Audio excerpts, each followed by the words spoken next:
Walt Disney Studios screams creative expression and history, even down to the last detail, from the parking structure to the executive building. This is the Walt Disney Studios Tour.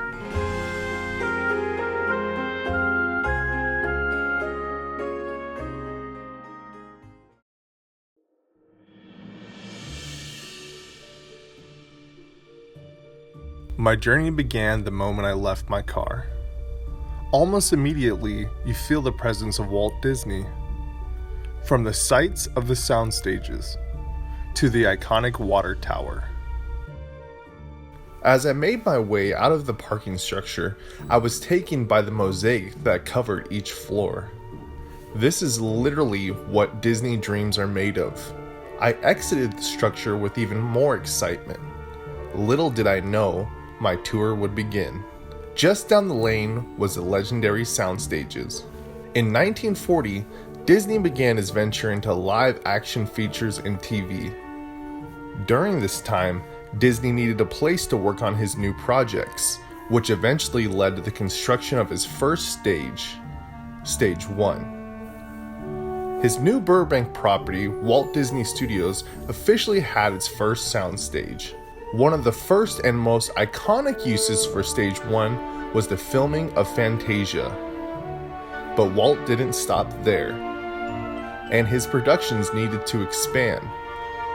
Thus came the birth of Stage 2, which would eventually house the sets from Mary Poppins. Sound stages weren't always used for filming. During the construction of Disneyland, Stage 2 housed the Mark Twain riverboat. Just past the sound stages, this bungalow used to sit on the original Disney lot at Hyperion Studios. When Roy purchased this Burbank lot, he moved the entire building to where it sits now. It was the original home of the comic strip department and Disney Publicity. As we ventured down the street, we reached the corner of Mickey Avenue and Dopey Drive. This is one of the only labeled streets on the entire studio property and acts as a guide to the multiplane camera in the EFX department, amongst other things. Located to the corner is the Disney Legal Department and the Studio Commissary, where curators and extras alike dine together. Heading down Dopey Drive, you can see the Studio Theater where they showcase the latest films, allowing employees to screen the movies free of charge. But the real magic lies right across the street in the old animation building. The old animation building is currently the home to smaller production companies, but back in the glory days, this was a mecca for cartooning. Some of the most talented animators have roamed these halls, including Walt himself. Now the hall is lined with amazing replicas of Disney's greatest films. But what makes this building even more magical is what lies below. If you look right out this window, you wouldn't know it just by looking at it, but there is a utility tunnel that lies right below our feet. This tunnel connects the animation, paint and ink, camera and cutting departments. The primary use of this tunnel was used to protect original drawings and painted cells from inclement weather. So every day, they would push these little carts up and down this hallway to protect it from the rain, wind, or whatever might interfere with the production. It's almost spooky to look down here and see what's left of this tunnel. Obviously, it's no longer in use, but some of the creators and some of the people that know about this tunnel still use it to this day. This area may seem familiar. The exterior of the animation building was used as a location for the docudrama film Saving Mr. Banks. As we continue our way down past the animation building, you'll see this giant building on the left, but we'll come back to that in a second. But first, it's time to see some actual Disney artifacts in the Frank G. Wells building.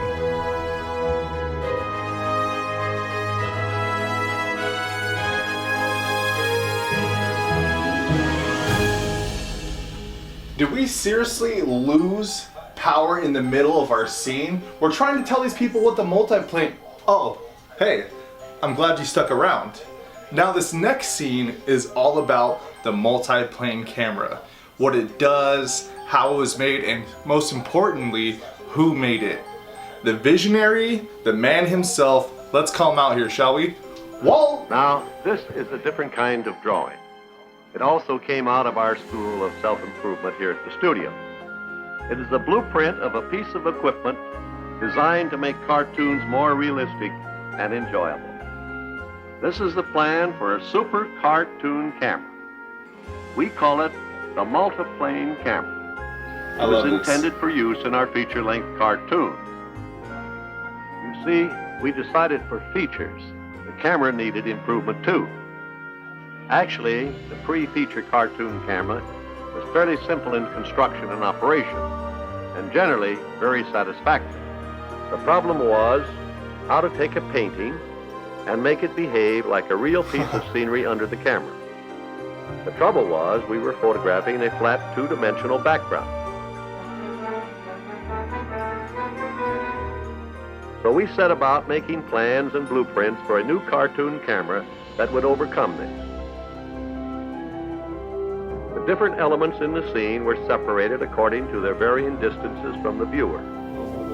This put the moon on a plane farthest away from the camera. With our original picture broken down in this manner, it is possible to control the relative speed with which each individual part of it moves to or away from the camera. But the moon remains absolutely still, and so it will always remain the same, neither growing nor shrinking in size. Since this new camera used many planes, we called it the multiplane camera. Thanks, Walt.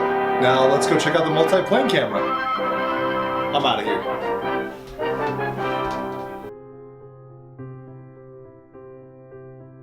Just sitting in the halls of the Frank G. Wells building is this marvelous machine.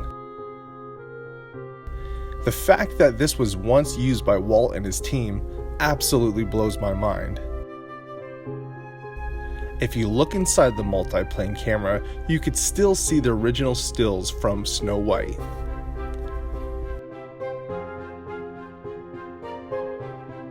Located down the hall from the multiplane camera is Walt Disney Archives. The Walt Disney Archive is a great place for creative minds to access old publications and really dive into the world of Disney for inspiration. From the moment you walk in the door, you feel nothing but Disney nostalgia.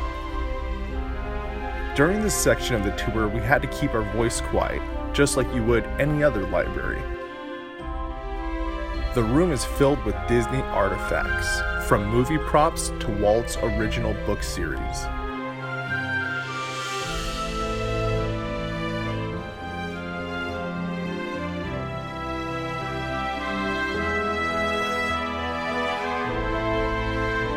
Even the Golden Bound children books are here.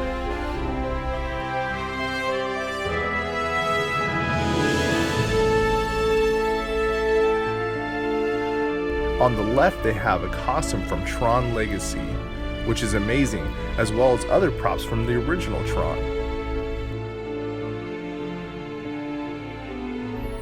And on the top of the display case is the robot from Bicentennial Man.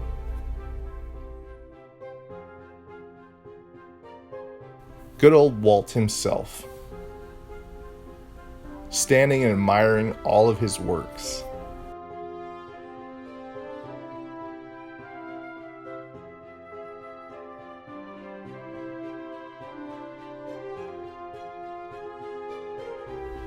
Now it's time to go back to the Courtyard of Legends and the Executive Building. The Courtyard of Legends, where all your dreams will come true. Well, not really, but they have this replica of the partner statue. From what I've heard, this is the closest you can get to the statue anywhere in the world, so I had to touch it. Just down the way of the courtyard is the statue of Roy Disney and Minnie Mouse that can be found in Disney World. This whole entire courtyard is full of Disney legends, including Johnny Depp and Bob Gurr, just to name a few. At the end of the courtyard is the executive building. On the exterior of the building, the 7 dwarves are holding up the roof. This symbolizes the success of Snow White, which helped finance the creation of the Burbank studio, thus them holding up the roof. Not to be forgotten is the Disney Legends statue. This large-scale statue is a replica of the award that is presented to Disney Legends, as well as a lifetime admission to Disneyland. I don't know about you, but that sounds pretty great to me.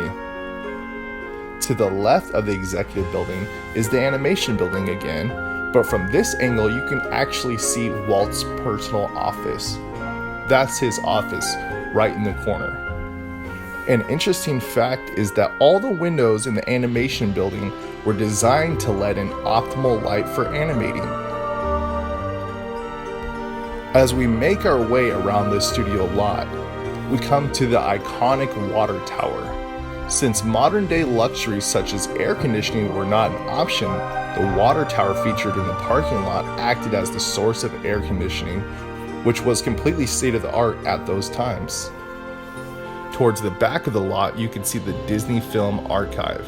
I wish we could have gone in there.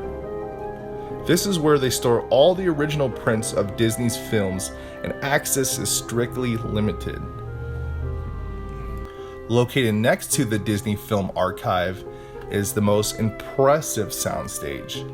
This stage was designed to feature water and originally was used for 20,000 Leagues Under the Sea. Most recently, the stage was used for Pirates of the Caribbean at World's End. As our tour draws to an end, one can only sit and take in the sights.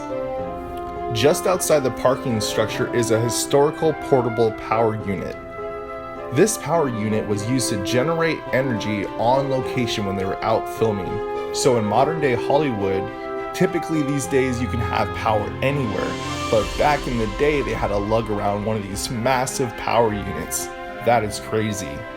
One thing you may have noticed throughout this video is the number of bikes. These bikes are open to anyone in need of a quick lift. Pretty cool, huh? It's amazing to see the legacy of Walt Disney Studios in Burbank and how they continue to evolve.